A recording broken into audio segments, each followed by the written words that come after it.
Le développement économique de l'Afrique est la principale question qui a dominé les débats ce mardi pendant les entretiens dans le Forum économique mondial. Les présidents africains qui ont pris part à ces débats, à l'instar du président rwandais Paul Kagame et Uhuru Kenyatta du Kenya, ont montré qu'ils sont déterminés pour que l'Afrique atteigne un autre palier dans le développement économique. Paul Kagame a indiqué que pour que l'Afrique se développe, il faut que tout le monde soit associé.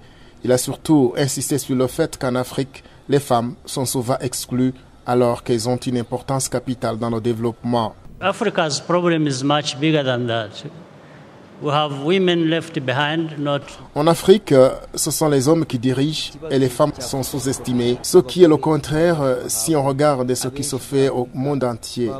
Ce qui est important pour moi, c'est de marcher ensemble, la main dans la main. Les hommes doivent être au même pied d'égalité que les femmes. La différence entre les hommes et les femmes devrait se manifester par leur capacité à faire ceci ou cela, au lieu qu'elle soit fondée sur le fait que l'un est une femme et l'autre un homme. J'espère qu'on y arrivera d'ici 5 ans ou 10 ans pour que l'Afrique puisse atteindre un autre niveau de développement.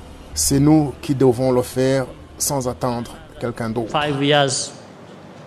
Le président Kenya, Uhuru Kenyatta, quant à lui, a indiqué qu'il espère que l'Afrique peut se développer, même si elle n'est pas trop riche en matières premières et qu'elle n'a pas d'industrie spécialisée pour la transformation de ce qu'elle possède. Il précise que les Africains doivent échanger ce qu'ils ont dans leur commerce avant d'aller voir ailleurs. Les gouvernements doivent avoir une vision car on ne peut pas parler de développement au moment où il existe encore des malentendus en Afrique. Nous, à l'Afrique de l'Est, nous sommes en train d'évoluer dans le sens d'entraide et d'échanges commerciaux. Bientôt, nous serons avec l'Éthiopie et c'est une première depuis l'indépendance.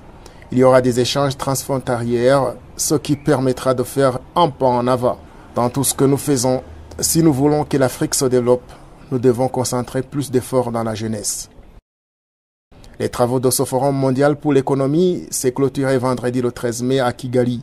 Les échanges ont prouvé que l'Afrique a beaucoup de potentialités pour se développer.